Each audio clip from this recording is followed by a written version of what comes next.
మనతో పాటు ఖమ్మంపాటి శిరీష్ గారు ఉన్నారు. ఏదైతే సాక్షి ఛానల్తో పాటు కొమ్మినేని శ్రీనివాసరావు అండ్ కృష్ణరాజు చేసిన వ్యాఖ్యలపైన ఫిర్యాదు, ఆవిడిచ్చిన ఫిర్యాదుతోనే ఇప్పుడు అట్రాసిటీ కేసు కూడా నమోదైంది. కొమ్మినేని అరెస్ట్ కూడా చేశారు. ఇప్పుడు కొమ్మినేని అయితే అరెస్ట్ చేసి తీసుకొస్తూ ఉన్నారండి ఇక్కడికి. సో ఏమని కంప్లైంట్ ఇచ్చారు, మొత్తం అలిగేషన్ ఏంటి? అందరికీ నమస్కారం అండి.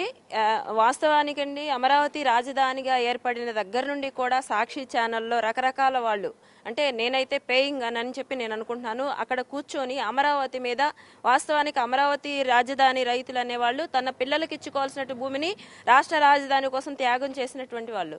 అలాగే అమరావతిని పేరు పెట్టడానికి కూడా ఒక విశిష్టత ఉంది. ఇక్కడ అమరలింగేశ్వర స్వామి గారు కొలువై ఉన్నారు, ఇటు చూస్తే కనకదుర్గమ్మ అమ్మవారు ఉన్నారు. నిజానికి ముమ్మాటికి అది అమరావతి దేవతల రాజధానియే.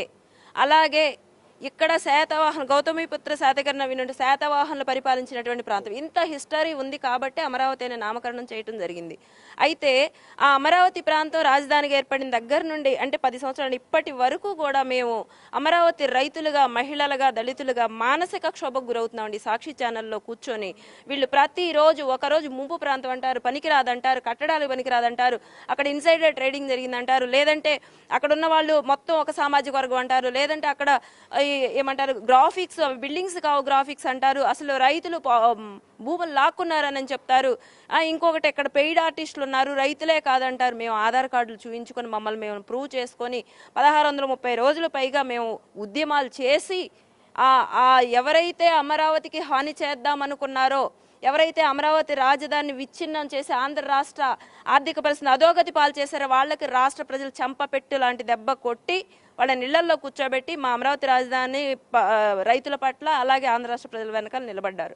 అలాగే కూటమి ప్రభుత్వం ఏర్పడిందండి. ఇప్పుడు వచ్చాక కూడా కనీసం గతంలో వీళ్ళు చేసిన వ్యాఖ్యలకు కానీ 200 మందికి పైగా అమరావతి రైతులు ప్రాణాలు కోల్పోయారు. అయినా కూడా మమ్మల్ని కరుణించలేదు జగన్మోహన్ రెడ్డి. ఇంకా హింసిస్తూనే ఉన్నారు. ఇక ఇప్పుడు కూటమి ప్రభుత్వం వచ్చిందండి. కనీసం ఊపిరి పీల్చుకుందాం, అమరావతి అభివృద్ధి వైపు పరుగులు పెడుతుంది అని చెప్పి సంతోషపడే లోపే మళ్ళా అదే సాక్షి ఛానల్లో డిబేట్లలో కూర్చున్న వాళ్ళు, ఒక అతనేమో జర్నలిస్ట్, ఇంకొక అతనే అనలిస్ట్ అని చెప్పి ముసుగు వేసుకున్నారు. నేను ఒక్కటే అడుగుతాను, నిజానికి జర్నలిస్ట్ అనే వ్యక్తి సమాజానికి అతను ఇన్ఫ్లుయెన్స్ చేయగలిగిన వ్యక్తి కాబట్టి అదొక బృహత్తరమైనటువంటి బాధ్యతను కలిగి ఉంటాడు అతను. కాబట్టి అతని నోటిలో నుండి వచ్చే ప్రతి మాట కూడా ప్రజలు తీసుకుంటారు. అలాగే అనలిస్ట్ అనే అతను ప్రతి ఒక్క విషయాన్ని కూడా అనలైజ్ చేసి ఖచ్చితమైనటువంటి ఒక రిపోర్ట్తోనే అతను మాట్లాడతాడు. ఇది ప్రజల్లో ఉన్నటువంటి విశ్వాసం. దాన్ని కాస్త పక్కన పెట్టేసేసి అమరావతి దేవతల రాజధాని కాదు, వేశ్యల రాజధాని అన్నారు. అసలు ఎంత దరిద్రమైనటువంటి మాట అండి. ఇంతకు మించి ఒక ఆడబిడ్డకి మానసికమైనటువంటి హత్య ఇంకోటి ఉంటుందా? నిజానికి మానసికంగా చచ్చిపోయామండి మేము. ఆ మాట అనేది వేశ్యల రాజధాని, అక్కడ వేశ్య వృత్తి కొనసాగుతుంది. వేశ్యలే ఆ చుట్టుపక్కల ఎక్కువ ఉన్నారు, ఎయిడ్స్ పేషెంట్స్ ఉన్నారు. అక్కడ 150కి పైగా రిహాబిలేషన్ సెంటర్స్, మెడిసిన్స్, అవి ఇంకా వాటి పేర్లు కూడా నేను చెప్పను, అవి ఇస్తున్నారు అని చెబితే ఎంత తీవ్రమైన మనోవ్యాధికి గురవుతామండి మేము. నిజంగా మానసిక హత్య చేశారండి కొమ్మినేని శ్రీనివాసరావు గారు అండ్ కృష్ణరాజు గారు.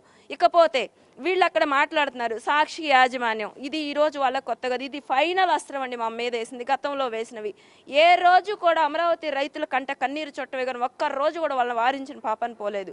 నేనైతే సాక్షి యాజమాన్యం భారతిరెడ్డి గారు, జగన్మోహన్ రెడ్డి వాళ్ళ కనుసన్నల్లోనే ఇవి జరిగిందని చెప్పి నేను పూర్తిగా వేస్తున్నాను.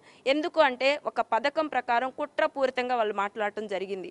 ఇప్పుడు నేను ఒకటి అడుగుతున్నానండి, మా ఇళ్లలో ఉన్న ఆడపిల్లలకు పెళ్లిళ్ళు ఎలాగవుతాయి?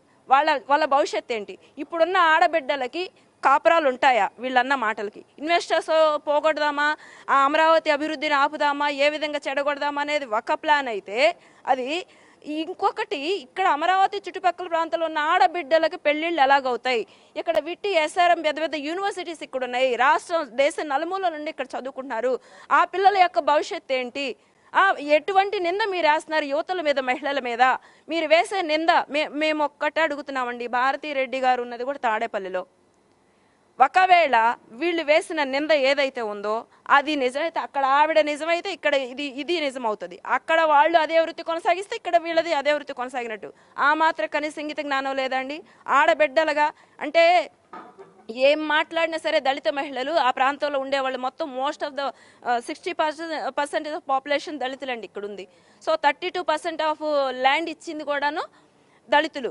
సో ఏ మాట అన్నా సరే చెల్లిద్ది. 5 సంవత్సరాల పాటు వాళ్ళని ఎన్ని ఇబ్బందులు పెట్టినా కానీ మౌనంగా ఇది గతంలో గాంధీ మహాత్ములు చేశారండి అలాంటి ఉద్యమం, ఇప్పుడు మేము చేశాము. ఎక్కడ ఎవ్వరికి ఏ చిన్న గీత కూడా కల్పించకుండా, ఒక ఫ్లెక్స్ కూడా చింపకుండా ఉద్యమం 1630 రోజులు పైగా శాంతియుతంగా చేశాం కదా. ఇంకా ఈ మాట అన్నా కానీ ఏం చేయలేరు, వాళ్ళు ఇష్టారాజ్యంగా మాట్లాడదాం అనుకున్నారా? నేను ఒక్కటే చెప్తున్నాను, పక్కనే ఉంది అమ్మవారు కనకదుర్గమ్మ. మమ్మల్ని మా మాన ప్రాణాలని ఇష్టారాజ్యంగా మాట్లాడితే అపర ఖాళీలై తిరగబడతాం, అది గుర్తుంచుకోవాలి. ఇప్పుడు మా డిమాండ్ ఒక్కటే, కొమ్మినేని గారిని తీసుకొచ్చారు, ఆ కృష్ణరాజు ఏమయ్యారు, సాక్షి యాజమాన్యం మీద మీరు తీసుకునే చర్యలు ఏంటి?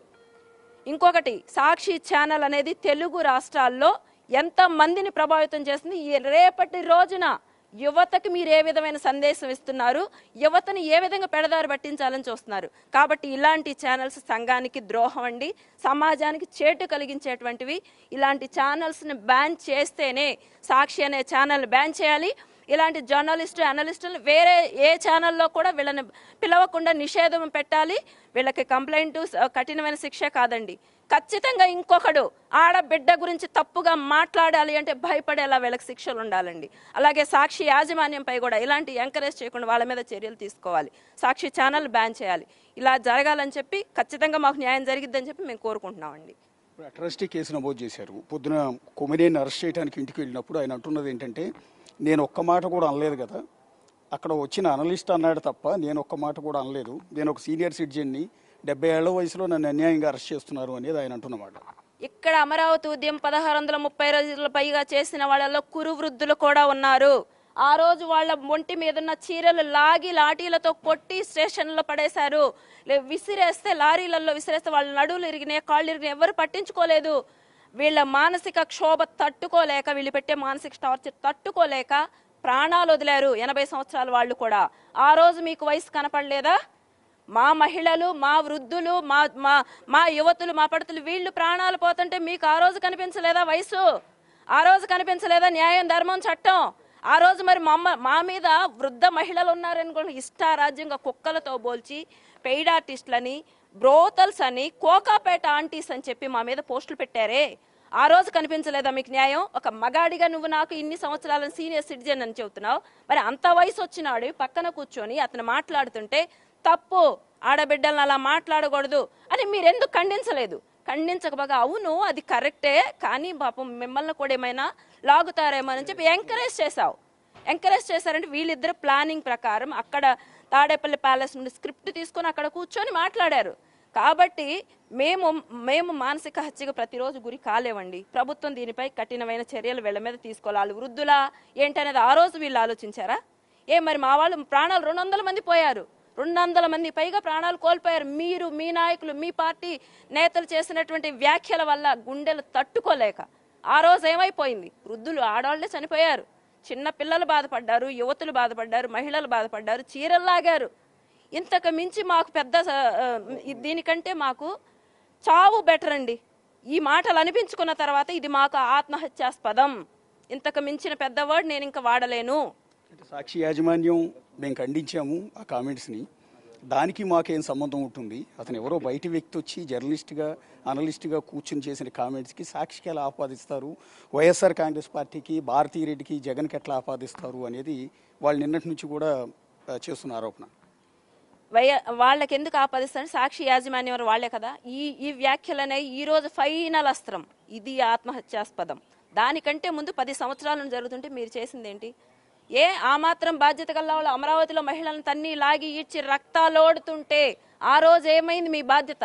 ఆ రోజు అమరావతి మహిళగా కనిపించలేదా? దళిత మహిళగా కనిపించలేదా? దళిత మహిళని నన్ను తాళ్లతో పట్టుకొని ఒక గేదెల్ని, యానిమల్స్ లాగినట్టు లాక్కొని ఈడ్చుకొని వెళ్ళారే, కింద పడేసి ఈడ్చుకుంటూ రోడ్ల మీద తీసుకెళ్లారే, రక్తాలు ఓడించారే. ఆ రోజు కనపడలేదా మీకు? ఆ రోజు మీరు ఎందుకు మాట్లాడలేదు? ఈ రోజు ఎందుకు మాట్లాడుతున్నారు? మాకు బాధ్యత లేదు, మాకు సంబంధం లేదు. ఆ రోజు మీకు బాధ్యత ఉందా? మీ ఛానల్లో ప్రసారం అవ్వచ్చా? మీరు ఇష్టం వచ్చినట్టు ఎంకరేజ్ చేయొచ్చా? అప్పటి నుండి ఇది ఒక్కరోజు సమస్య కాదండి, గత 10 సంవత్సరాలుగా జరుగుతున్నటువంటి సమస్య ఇది. దీనికి ఎప్పటికైనా సరే దీనికి ఫుల్ స్టాప్ పెట్టాల్సిందే. మొక్కని పైన చెట్లు కట్ చేయటం కాదండి, కొమ్మలు కట్ చేయటం కాదు, కూకటి వేళ్లతో సహా తీసివేయాలి. ఇలాంటి చీడ పురుగులు సమాజానికి చేటు కాబట్టి ఖచ్చితంగా రూట్స్తో సహా తీసివేయాలి. దానికి మేము ఎంత దాకైనా వెళ్ళడానికి మేము సిద్ధంగా ఉన్నాం. ప్రస్తుతం అయితే కంభంపాటి శిరీష ఆవిడిచ్చిన ఫిర్యాదుతోనే కొమ్మినేని అండ్ కృష్ణరాజు పైన SC/ST అట్రాసిటీ కేసు ఫైల్ అయింది. ప్రస్తుతం అదే కేసుకు సంబంధించి కొమ్మినేని విజయవాడకు తీసుకొస్తున్న నేపథ్యంలో కంప్లైంటీ అయిన కంబంపాటి శిరీష ప్రస్తుతం స్టేట్మెంట్ ఇవ్వడానికి DSP ఆఫీస్కి కూడా వచ్చారు. సో ఈవిడ స్టేట్మెంట్ని ఆధారంగా సో కొమ్మినేని కృష్ణరాజు తర్వాత ఇంకెన్ని అరెస్టులు జరుగుతాయనేది చూడాల్సి ఉంటుంది. ఒక సీరియస్గా జరుగుతుంది రాష్ట్రం అంతా కూడా. తెలుగుదేశం పార్టీ అని కాదు, బేసిక్గా మహిళలంతా కూడా ఈ అంశాన్ని చాలా చాలా సీరియస్గా తీసుకున్నారు. పర్టికులర్గా మహిళల్ని వేశ్యల కింద చిత్రీకరించడం అన్ని జీర్ణించుకోలేకపోతూ ఉన్నారు.